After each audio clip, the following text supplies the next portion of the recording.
Assalamualaikum warahmatullahi wabarakatuh. Alhamdulillah wa syukrulillah wa nikmatillah wa la haula wa la quwata illa billah. Asyhadu an la ilaha illallah wa asyhadu anna Muhammadan abduhu wa rasuluh. Allahumma sholli ala sayyidina Muhammad wa ala alihi wa sahbihi ajma'in. Rabbi shrah li sadri wa yassir li amri wahlul 'uqdatam min lisani yafqahu qawli, amma ba'du. Fa ya ayyuhal hadirun usikum wa nafsi bi taqwallah faqad fazal muttaqun. Qala Allah Ta'ala fil Qur'anil Azim, A'udzu billahi minasyaitonir rajim. Bismillahirrahmanirrahim. Wa lanabluwannakum bi syai'in minal khaufi wal ju'i wa naqsim minal amwali wal anfusi was samarat wa basyiris sabirin alladzina idza asabathum musibatun qalu inna lillahi wa inna ilaihi raji'un. Ulaika alaihim shalawatun mir rabbihim wa rahmah wa ulaika humul muhtadun. Shadaqallahul adzim.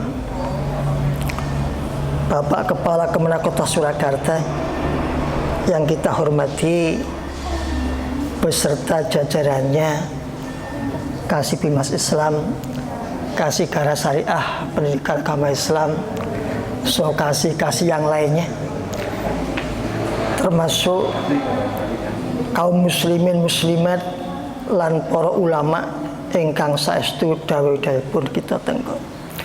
Alhamdulillah enjang punika kita saged silaturahim perlu netepi kewajiban sebagai petugas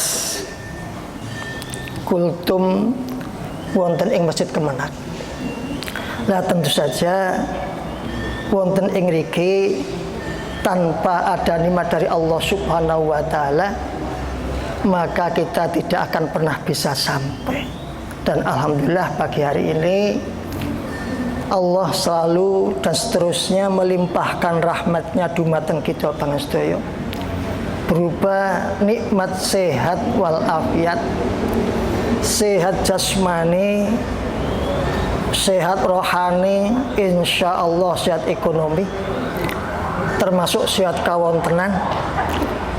Dan tentu saja di antara nikmat-nikmat tadi masih ada nikmat yang paling besar, tidak lain adalah nikmat iman, nikmat Islam. Sholawat dan salam senantiasa tercurahkan dumateng Rasulullah Muhammad SAW, ugi dumateng para keluarganipun, para sahabat saha para pendheripun. Insyaallah syafaatipun benjang kita ajeng-ajeng wonten ing dinten kiamat. Ingkang nomor 3 segedhik mawi segedhik kita berusaha untuk meningkatkan takwa watang ngarsanipun Allah Subhanahu wa taala, di antaranya dengan cara mencari ilmu. Setelah ilmu tersebut kita peroleh, monggo sami dipun tindakake. Syukur saged istiqomah lan ajenipun nindaki kala wau namung dipun landasi pados ridhanipun Allah Subhanahu wa ta'ala. Untuk itu para jamaah, Allah sampun ngetukon Al-Quran, A'udzu billahi minasyaitonir rajim, Bismillahirrahmanirrahim. Qala innama yataqabbalullahu minal muttaqin. Qala dawuh sapa Allah, innama yataqabbalullah. Sak temenipun amal ingkang saestu dipun tampi dening Allah tidak lain adalah minal muttaqin, yaitu amalnya para muttaqin. Siapa muttaqin? Kita asring pireng atau asring menyampaikan di dalam khutbah Makna muttaqin dimaknai dengan menjalankan segala perintah dan menjauhi segala larangan. Makna ini memang kita tidak bisa menampik betul. Akan tapi saya pribadi terhadap makna yang luar biasa tersebut, saya merasa tidak mampu. Kenapa tidak mampu? Karena perintah untuk menjalankan Allah, perintah untuk menjalankan perintah Allah itu nyun sewu yang begitu sangat amat banyak. Kadang-kadang kita sering lupa, atau bahkan di saat kita kesesok atau tergesa-gesa, perintah itu pun kadang-kadang kita abaikan. Untuk itulah kami dalam hal melakukan suatu aktivitas, insya Allah ya, punika dipun landasi kanthi ilmu. Sebab nek boten ngagem ilmu badhe dipun tolak dening Allah Subhanahu wa taala. Dados punika sing ngendika Gusti Allah. Kula piyambak pirsa ayat punika, yakni juga termasuk baru-baru ini. Selama sekian puluh tahun saya diberi hidup kesempatan, saya belum pernah paham. Meskipun kitab ini sudah kita pahami begitu agak lama. Nah inilah namanya hidayah. Sehingga yang pertama landasan kita, yakni semua amal yang diterima oleh Allah adalah amal yang dilandasi oleh ilmu.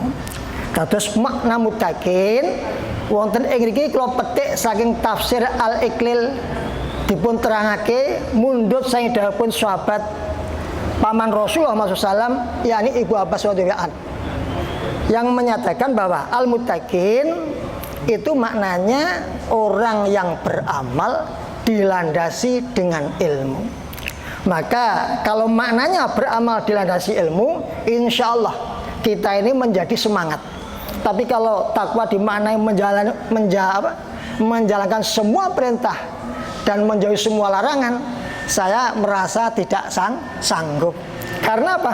Kami ini hamba yang lemah. Maka saya mengambil pendapat dari Ibnu Abbas radhiyallahu anhu, yakni apa? Beramal dilandasi dengan ilmu.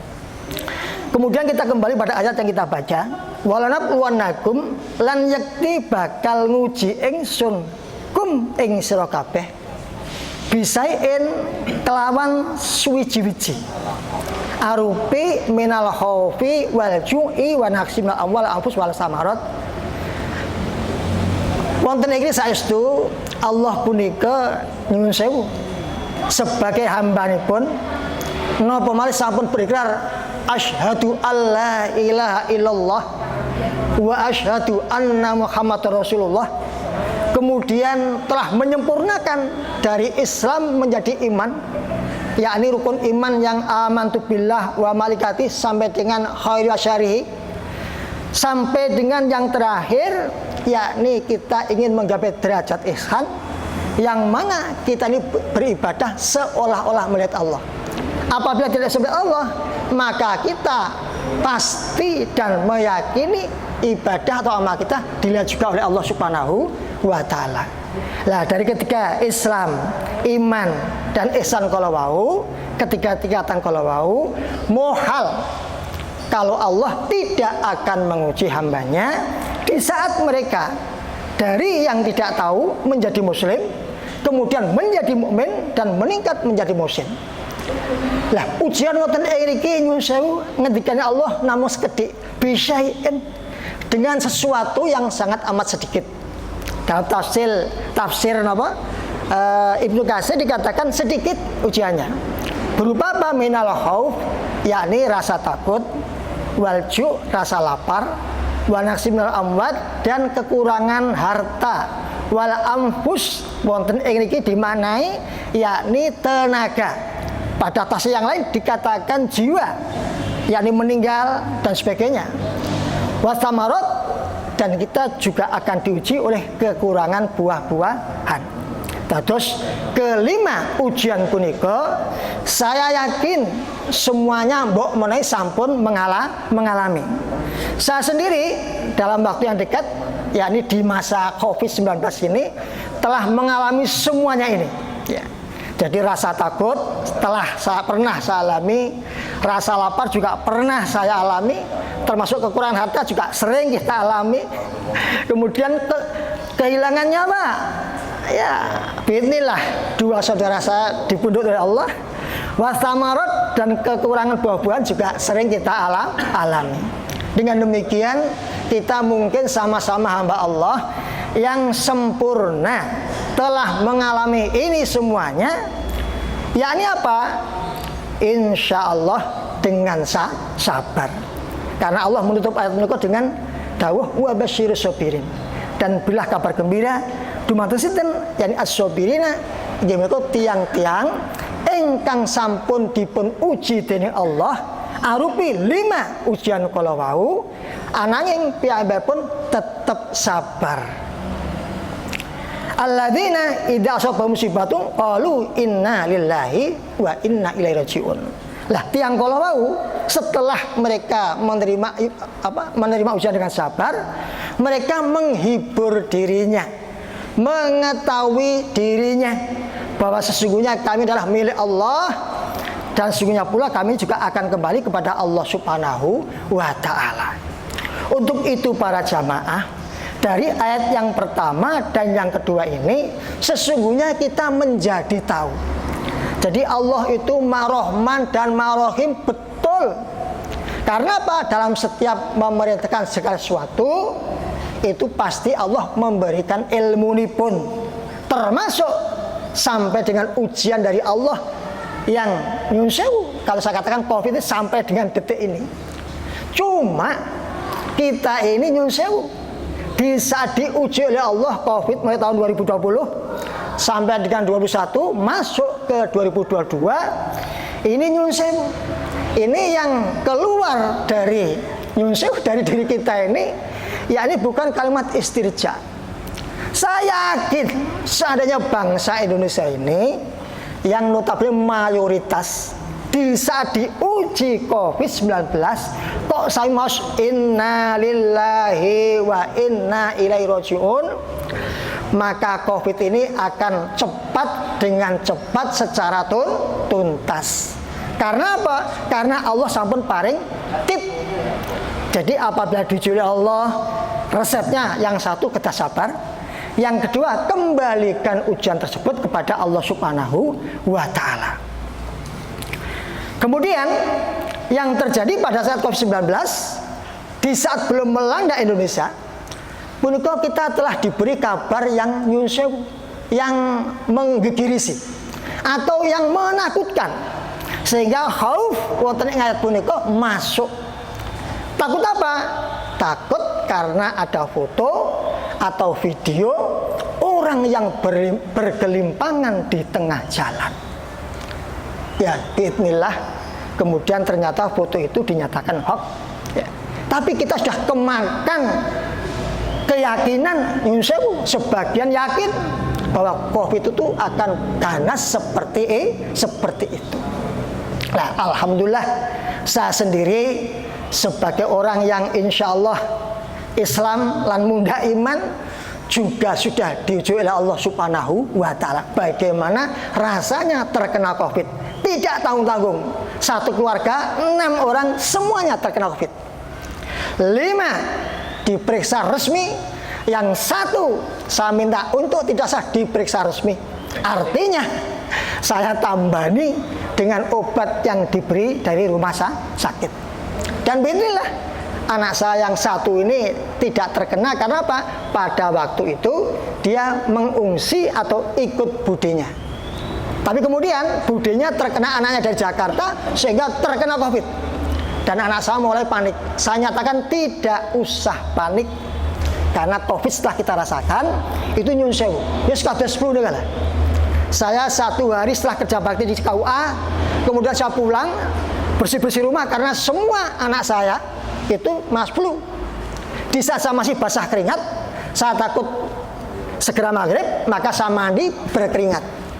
Dan saya sudah diingatkan tubuh saya sendiri, wong awake panas kok adus.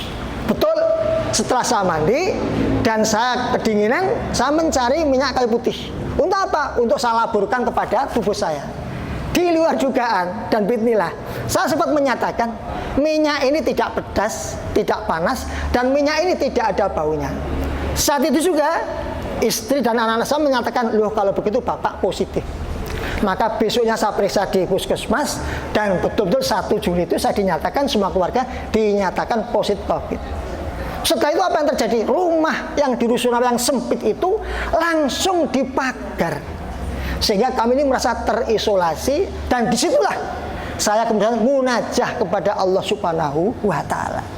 Pas jam 12 malam, ya Allah, punapa to ya Allah COVID punika ya Allah.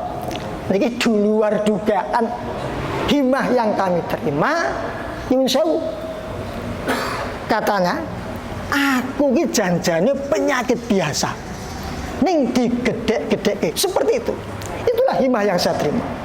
Maka jam 12 lebih sedikit saya masuk kamar dan tidur. Semua anak istri tak suruh tidur. Wes bu, kabeh nang do turu, insyaallah awake dhewe sembuh. Alhamdulillah. Hari kedua, yang hari pertama nggak bisa mencium, saya sudah bisa mencium yang berbau adiktif, sabun, odol, termasuk parfum dan sebagainya tercium. Tapi untuk yang sifatnya buah-buahan yang alami itu kami masih belum bisa mencium.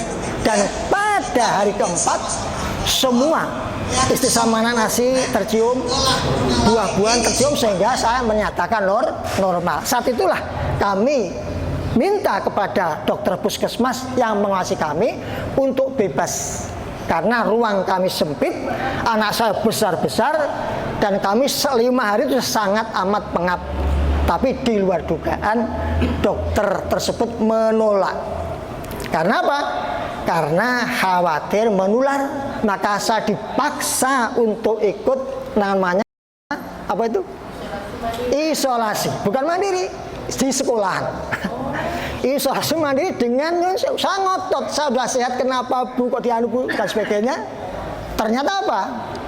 Pengen ketemu Pak Soleh, mungkin pancen jenengan sehat. Begitu masuk ruang karantina, karantina gitu, jenengan nanti akan dicek. Begitu hasilnya negatif, maka Pak Soleh bisa langsung kembali. Maka tawaran ini langsung saya sambar, siap.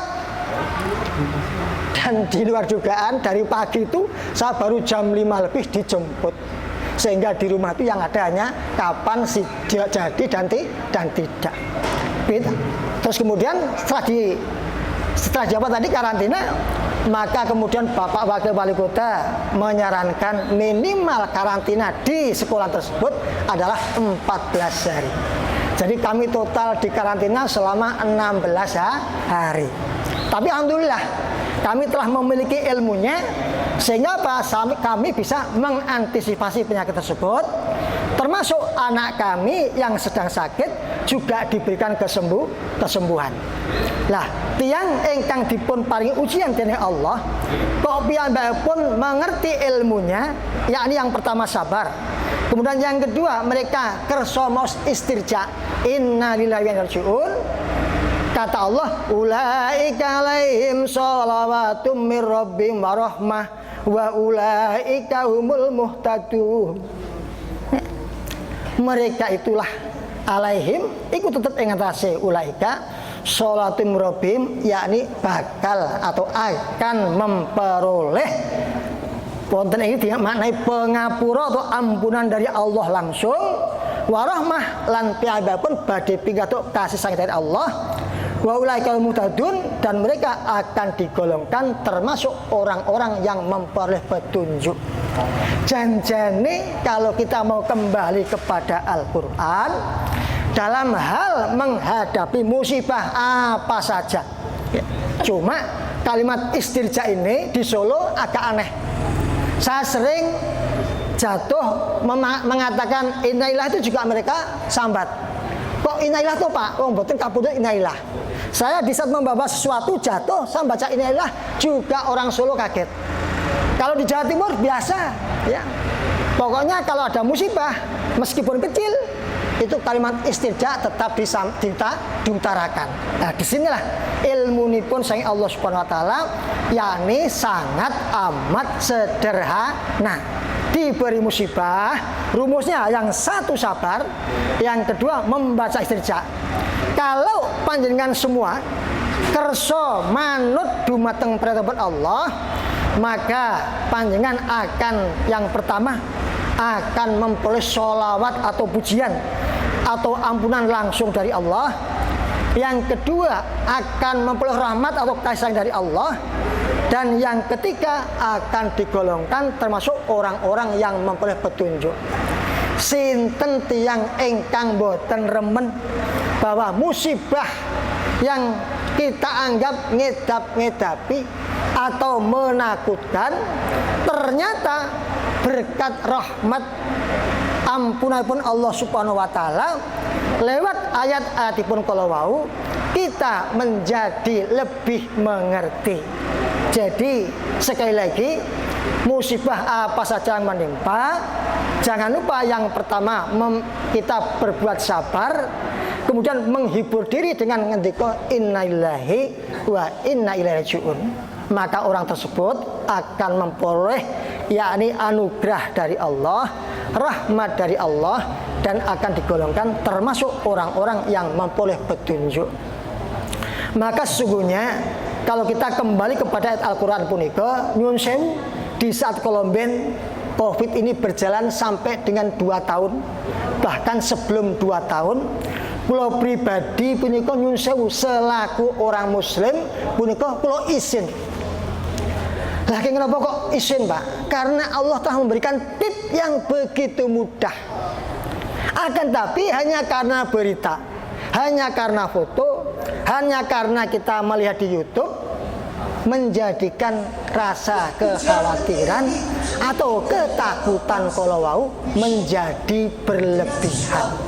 Sehingga dalam kisah seorang aulia yang bertemu dengan gerombolan penyakit taun, maka telah terjadi komunikasi yang luar biasa. Sebagai apa? Yakni sebagai pedoman, atau setidak-tidaknya dulu itu sudah ada atau sudah pernah ada contoh dari orang-orang alim bagaimana menghadapi musibah. Ya, kisahnya kurang lebih seperti ini.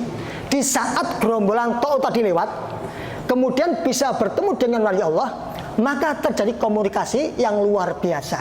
Hei, mau kemana engkau? Kata wali Allah. Kemudian taun ini mengatakan, saya diperintah oleh Allah mau ke Damaskus atau Syria. Untuk apa? Yakni untuk, di sana mereka menimpakan musibah di wilayah tersebut. Kemudian berapa korbannya? Kata wali tersebut, dijawab oleh penyakit taun, korbannya wakila ono sing 1000 wong, ada yang mengatakan 10.000 orang. Maka setelah terjadi perpisahan dan penyakit taun menjalankan tugasnya atas perintah Allah, setelah selesai maka dia kembali pulang. Binilah wali Allah tersebut berpapasan lagi dengan penyakit taun tersebut. Kemudian dia tanya, bagaimana? Oh, sudah, tugas dari Allah telah kita laksanakan dengan baik. Kemudian berapa korbannya? Korbannya yakni 50.000 orang. Loh, dulu kalian mengatakan korbannya hanya 1.000, wakilah 10.000. Lalu bagaimana? Kok bisa korbannya menjadi 50.000? Maka penyakit taun punika ngendika, korban sesuai dengan perintah Allah menika setunggal rupiah, atau 1.000 orang, wakilah 10.000 orang. Akan tapi yang 49.000 orang atau 40.000 orang tersebut, yakni mereka meninggal karena panik, karena ketakutan yang berlebihan, dan mereka sampai mengganggu pikiran mereka. Ini jawaban daripada penyakit taun yang diperintah oleh Allah Subhanahu wa ta'ala. Lah, untuk itu para jamaah, para bapak-bapak, para ibu-ibu, jangan-jangan yang di Indonesia itu korbannya juga seperti itu. Karena apa? Rasa ketakutan yang berlebihan. Saya sendiri kemarin di saat mungkin kalau periksa akan positif, dan orang di Rusunawa itu banyak yang sakit, kemudian maunya dia itu periksa yang tidak di isolasi, periksalah di puskesmas pembantu. Beberapa orang ini dinyatakan positif, dan bismillah puskesmas pembantu yang bukanya terbatas itu mempersilahkan untuk isolasi mandiri. Lah kami sendiri di saat malamnya itu membeli obat di apotek A tidak ada, di apotek B tidak ada, ketemu di apotek C. Saya juga ketemu tetangga lagi yang pertama yang mencari obat, yang dicari sama, kalau nggak salah ya, vitamin B komset. Ternyata hanya dengan itu sembuh. Inilah diantaranya keyakinan, yakni kita beramal dilandasi dengan ilmu. Yang kedua terkait dengan ikhtiar qalwahu, mergi Allah sampun ngendika wa idza maritu fa huwa yashfin.